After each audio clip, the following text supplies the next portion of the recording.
Bonjour à tous, bienvenue dans ma chaîne YouTube et je m'appelle Ila Kozetrici. Aujourd'hui, je vais vous parler à propos de la mathématique, son importance et comment vous pouvez réussir en mathématiques. Tout d'abord, il faut savoir que la mathématique est un ensemble des abstraits qui est créé de formules et de l'ensemble des mathématiques, comme des nombres, des transformations, et etc. Il faut aussi savoir Archimède, qui est aussi nommé comme le père de la mathématique, qui a créé ce domaine des mathématiques et c'est un grand scientifique. Il a créé beaucoup de domaines comme la mathématique et la psychologie. Alors les amis, comme vous venez de savoir de la mathématique et son créateur qui s'appelle Archimède, allons en son importance. Je vais vous dire l'importance de la mathématique dans notre vie quotidienne. Certains d'entre vous sont en train de se demander c'est quoi une vie quotidienne ou une vie quotidienne. Une vie quotidienne ou une vie quotidienne, c'est notre vie de chaque jour. C'est ma vie de chaque jour. Je peux dire que tous les matins, moi je me réveille, j'ai lu un livre, je prends ma douche, je pars au travail. Ça c'est ma vie quotidienne, ma vie, ma propre vie. Donc de chaque jour, ma vie de chaque jour. Ça peut être ta vie de chaque jour, comme sa vie de chaque jour, c'est elle se réveille, elle se douche, elle étudie, et vous voyez ça, donc tous les jours. Alors, la première chose, c'est que ça vous aide quand vous allez faire des courses. Vous voyez que quand vous entrez dans votre supermarché préféré, il y a des portes automatiques qui se ferment et qui se rouvrent. Quand tu entres, ils s'ouvrent et quand tu sors, ils se ferment donc. Et puis, mais en fait, ces portes électroniques consomment beaucoup d'énergie qui ne pourrait pas se faire sans de maths. Donc, ils doivent prendre des mesures, se demander comment ça va se passer, comment ça peut savoir, combien, donc la hauteur, vous voyez. Et aussi quand tu commences à faire tes courses, par exemple, prenons un exemple. Tu veux acheter des œufs. Puis, tu te demandes, à la maison nous sommes 5 et chacun va manger un seul œuf. Donc, il va me falloir 5 œufs. Là-bas, qu'est-ce que tu as fait? Tu as compté des personnes à la maison et tu as compté ce que tu vas acheter. Et tout ça, compté, tu as tout étudié en mathématiques, à l'école ou à la maison. Mais c'est bien à l'école aussi. Même quand tu vas aller payer, on peut te dire de payer comme 5 $. Et toi, tu ne connais pas, je connais 5 $, mais je ne connais pas compter. Donc, tu vas peut-être donner 4 $ quand tu penses que c'est 5 $. Et puis, on va te dire, ah non, ça, ce n'est pas vrai. Tu ne connais pas compter. Hein? Alors, si tu connais compter, tu vas dire, ah, tu peux donner 6 $ et on va te rembourser 1 $. T'es remboursé. Rembourser, donc, c'est échanger, faire l'échange de l'argent. Tu peux donner beaucoup d'argent comme si on me dit que le manque, c'est 5 $. Je peux donner 6 $ et on va me rembourser, mais donner l'échange d'un seul dollar parce que moi aussi, je les ai donné 1 $ de plus. Prenons un deuxième exemple. Ça nous aide aussi quand on part faire la cuisine. Prenons un exemple aussi. Imaginons que vous êtes 7 enfants à la maison. Et aujourd'hui, c'est toi et ta soeur seulement qui vont dîner. Alors, qu'est-ce que tu vas faire? Tu vas aller préparer, par exemple, des pommes de terre. Et puis, tu vas te dire, ah, ok, si je vais aller préparer des pommes de terre, c'est moi et ma soeur seulement qui vont manger.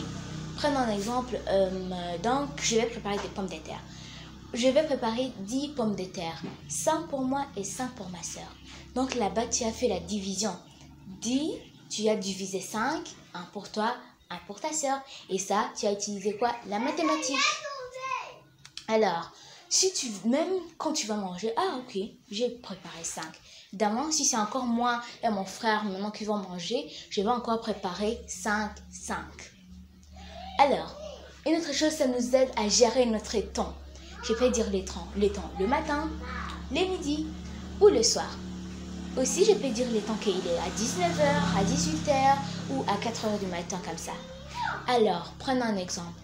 Tu as un entretien demain. On te dit que cet entretien va se passer à 8 h. Toi, tu connais la mathématique, tu connais comment on lit parce que on étudie comment lire les heures en mathématiques parce que ce sont des nombres, alors on peut les lire. Ou alors, quand maintenant tu pars là-bas et tu pars en entretien, on te dit demain, je veux que tu viennes ici à 8 h. Ah, tu vas dire à 8 h. Je connais compter. Je connais comment je peux mettre l'alarme à 8 heures ou je peux regarder sur l'heure. À 8 heures, tu seras déjà là. Mais si tu ne connais pas, voilà ce qui va se passer. Tu vas entrer et après, tu vas te croire, oh, tu ne connais pas lire. Tu vas trouver que c'est à 12 heures. Tu ne connais pas lire. Tu vas dire, là, c'est 8 heures, je dois partir. Tu vas arriver là-bas, on va te dire, tu es viré, tu es en retard. Qu'est-ce qui va se passer? Donc, tu vas être chassé. Donc, là-bas, quand tu connais la maths, même tout le monde peut lire les heures ensemble. Ça, c'est 16 heures du matin. Ok. Ça, c'est 8 heures, ça, c'est 10 heures, ça, c'est 18 heures, comme ça. Alors, comment réussir en maths?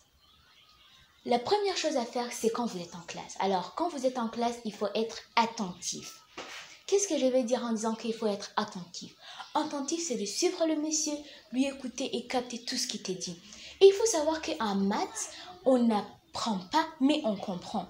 Parce que, par exemple, je peux t'enseigner la division.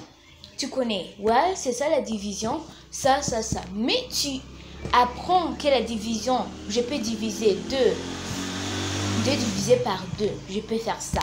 Mais tu n'as pas compris même pourquoi on l'utilise. Alors, qu'est-ce que tu vas faire? Non, en maths, ce n'est pas comme dans des cours des histoires, de là où tu dois lire, pour dire qu'encore je vais revenir, comme ça. Même, vous avez déjà remarqué ça vous aussi, si vous ratez, si le prof est en train d'enseigner et vous ratez un petit mot, tu ne peux plus, c'est fini. Sauf si tu pars seulement encore lui demander ton prof qui t'a enseigné. Mais si on peut te dire 2 divisé par 2, on dit que ça a des règles, par exemple. Et puis, on te dit qu'il faut utiliser cette méthode. Tu ne peux plus aller chercher ça à l'internet pour trouver comme c'est qu'on t'a expliqué. Non, la maths, c'est fini. Ce n'est pas comme d'autres cours de sciences. J'ai raté ça, je vais aller sur internet et je vais le trouver, puis je vais les trouver. Puis, après, quand tu vas venir, oh là là, j'ai raté ça, j'ai échoué ça. Je n'ai pas suivi mon maître. Alors, il faut être attentif. Et aussi, ce que tu dois regarder quand tu es en classe, c'est ton prof et les tableaux. Parce que c'est les deux qui vont te diriger.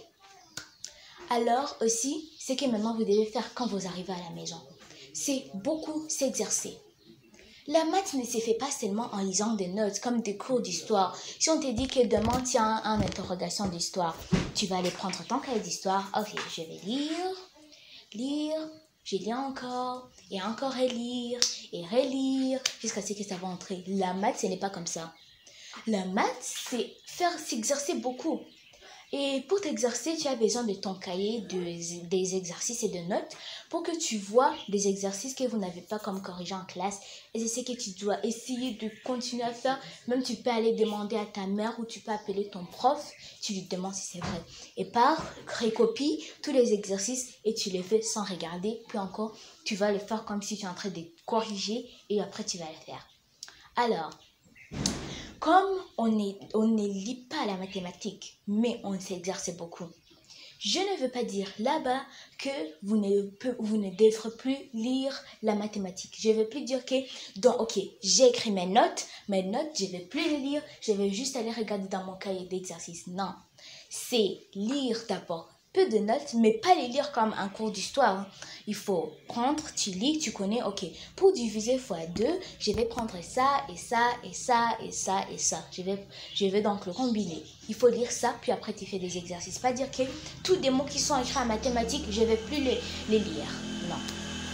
Alors, maintenant, comme qui dit mathématiques, dit interrogation. On vous donne beaucoup d'interrogations de mathématiques.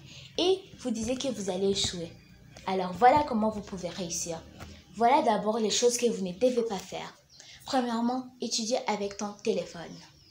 Je sais, ça vous est déjà arrivé, que ce soit une machine ou que ce soit un téléviseur, votre téléviseur. Alors, quand tu pars, oh oui, tu es en train d'étudier, beaucoup concentré, tu as un petit message. Oh, une notification vient. Là, je clique. Oh, j'ai envie de rester là-bas. Et puis tu dis, oh mon Dieu, je vais aller visiter tous mes sites web. Je vais réviser ça demain. Tout ça, tu vas aller partout, là où tu veux, tous des SMS, tu vas regarder des gens qui ont aimé tes vidéos, tes photos, tu vas commencer. Donc ça va commencer, tu vas te dire, quand est-ce que je vais maintenant réviser ça? Donc tu n'auras pas les raisons. C'est pourquoi il faut mettre toutes choses, que ce soit une machine, une télévision ou un téléphone, il faut tous les éteindre d'abord contre toi. La deuxième chose qu'il ne faut pas faire aussi, c'est étudier à la dernière minute. Je sais, ça m'est déjà arrivé une fois. Laissez-moi vous donner un exemple. Tu as un devoir de français. Et comme c'est dans le confinement, vous allez encore étudier après 2 jours, par exemple. Puis après, tu dis, comme c'est 2 jours, aujourd'hui c'est samedi, je vais les faire dimanche. Ok, je vais fermer ça, je vais le faire après. Après, c'est bon, c'est fini. Puis demain, demain, tu vas trouver, oh, Tracy, viens, on vient de m'envoyer un autre exercice. Un autre exercice? Lequel? C'est là où tu dois copier toutes tes notes des mathématiques et de faire ça et ça. Quand est-ce que tu vas finir ton devoir de français? Quand est-ce que tu vas faire ça pendant un seul jour? C'est pourquoi il ne faut pas faire des choses à la dernière minute. Si on te donne un devoir de français ce même jour, rentre à la maison et fais-le directement pour que ça ne devienne pas. Parce que d'autres demain, il y a de nouvelles choses. Alors, voici les choses que vous devez faire. La première chose, c'est se contenter de lire les notes. Aussi, comme je l'ai dit, je ne veux pas que vous laissiez de lire les notes. C'est lire des notes importantes, comme ce qui dit 2 divisé par 2, il faut faire ça et ça, et on fait comme ça. C'est ça que vous devez lire. Pas lire comme un cours d'histoire, comme je l'ai dit. En cours, tu les ris, oh, c'est quoi ça, c'est quoi ça, c'est quoi ça. Non. Et aussi, comme je l'ai cité encore, il faut beaucoup s'exercer. Je sais que j'ai cité ça maintes fois, mais je vais encore les citer parce que c'est beaucoup important. Alors, pour s'exercer, il faut faire beaucoup d'exercices et il faut pratiquer tout. Et si tu veux, tu peux même appeler ton ami de te prêter son cahier et il faut lire. Alors les amis, vous avez vu, laissez-moi vous dire encore 2 choses très importantes. La première chose, il faut savoir qu'une erreur, ce n'est pas grave. Une faute n'est pas grave et qu'il est toujours bon de comprendre sa faute. Certains d'entre vous, on vous dit que votre erreur est mauvaise et vous vous fâchez, seulement, comme moi. C'est comme ça que moi aussi, j'étais. Mais après savoir que l'erreur n'est pas grave, j'ai changé. Maintenant, quelqu'un peut me dire mon erreur que j'ai fait quand je vous parle ou quand je parle à quelqu'un et je vais changer. Mais avant, ce n'était pas comme ça. Il faut directement que je me vexe, j'arrête de parler à quelqu'un. Vous aussi, c'est comme ça. Si vous êtes comme ça, alors, si on vous dit une erreur, quelque chose de mauvais sur vous, ne vous fâchez pas et ne disez pas « Non, ça c'est mauvais. Moi, je te déteste. J'ai envie de faire des choses à ma façon. Ça c'est mauvais. » Il faut savoir que des gens veulent que je dise ça. Je veux que je les traite comme ça. Je dois les traiter comme ils veulent ou sinon, ils vont me traiter d'une mauvaise personne. Voilà. La deuxième chose, il faut savoir que le maths, c'est un sport. Et qui dit sport dit entraînement. Aussi, qui dit maths dit entraînement. Comme quand tu fais le sport, tu pars t'exercer, tu pars courir, marcher, pour que tu perdes de poids. C'est comme ça en mathématiques aussi. Tu pars chercher des exercices, tu revises pour que ça entre dans ta tête, pour que tu l'apprends. Alors les amis, comme vous venez de le voir, ce n'est pas seulement les enfants qui doivent l'étudier, c'est tout le monde parce que c'est partout, là où vous êtes, des minutes que vous comptez, c'est la mathématique. Ok, si vous êtes 4 personnes, vous allez venir, vous allez vous asseoir, il y a 4 chaises, il y a 3 chaises plutôt, je vais aller amener une. Ça c'est la mathématique parce que tu as compté 4 personnes, 4 chaises. Alors les amis, comme vous avez vu, ce sont des grands, des jeunes, des adultes, des adolescents, des femmes, des hommes. Vous tous devez étudier la mathématique, pas dire que la mathématique, ça me demande de formules ou de quoi je dois les laisser. Non, il faut tous étudier. Alors les amis, je vous conseille, comme vous venez de voir l'importance et quand vous venez de voir comment réussir à utiliser ces étapes quand vous avez une interrogation, n'importe laquelle, de mathématiques pour que vous réussissiez. Merci d'avoir regardé ma vidéo et comme toujours, n'oubliez pas de mettre un grand pouce bleu et de vous abonner sur ma chaîne YouTube pour ne pas manquer mes nouvelles vidéos. Au revoir!